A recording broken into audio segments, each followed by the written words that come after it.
আপোনালোকক কথা দি গৈছো, ৰাইজৰ দলক এবাৰ ভোট দিয়ক, আমাক চৰকাৰত আহিবলৈ দিয়ক।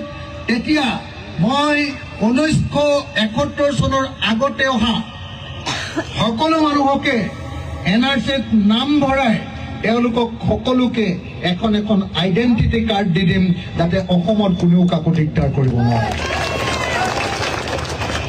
আৰু যিবিলাক মানুহ 71 চনৰ পাছত আহিছে, 71 চনৰ পাছত আহিছে, তেওঁ হিন্দু হ'ব পাৰে, তেওঁ বাঙালী হ'ব পাৰে, তেওঁ খ্ৰীষ্টান হ'ব পাৰে, তেওঁ মুছলমান হ'ব পাৰে, তেওঁ যি ধৰ্মৰ মানুহকেই নহওক লাগিলে, তেওঁ আমেৰিকাৰ পৰাই আহক বা তেওঁ বাংলাদেশৰ পৰাই আহক,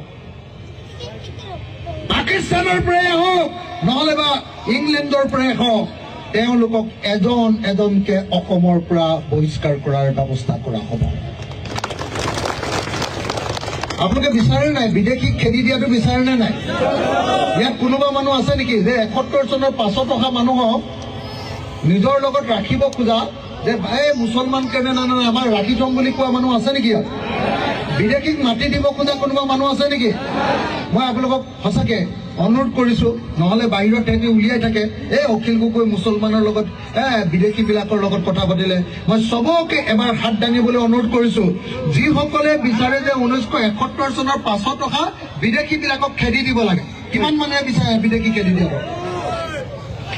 মই এই হিমন্ত বিশ্ব শৰ্মাক সকলো হাতখন দাঙি ৰাখক যিসকলে জানিছে। মই হিমন্ত বিশ্ব শৰ্মাক দেখুৱাই দিছো, চাওক এয়া ধুবুৰীৰ মানুহ, এই ঠাইডোখৰ কি বুলি কয়? আলমগঞ্জ। এই ধুবুৰীৰ আলমগঞ্জৰ মুছলমান মানুহ, প্ৰত্যেকজন মানুহে মুছলমান মানুহ।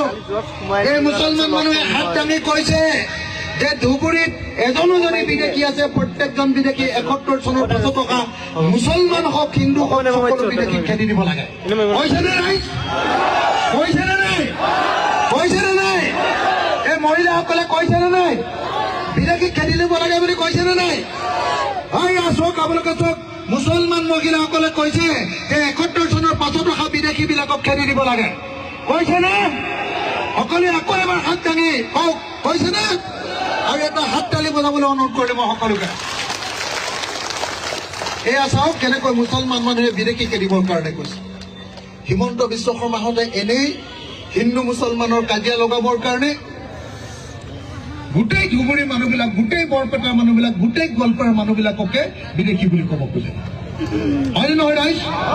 সেইকাৰণে মই ইয়াৰ পৰা স্পষ্ট কৰি দিছো যে বিদেশী মুক্ত অসম আমি তৈয়াৰ কৰিম, কিন্তু বিদেশী মুক্ত অসম তৈয়াৰ কৰোঁতে কোনো স্বদেশী মানুহক জানে আমি এনেই অপমান নকৰোঁ, এনেই অত্যাচাৰ নকৰোঁ, আৰু এখন ভয়মুক্ত অসম গঠন কৰিবৰ কাৰণে ৰাইজৰ দলক ভোট দিয়ক, যাতে আমি সকলো হিন্দু মুছলমান খ্ৰীষ্টান জৈন সকলো মানুহে শান্তিৰে অসমত বসবাস কৰিব পাৰোঁ।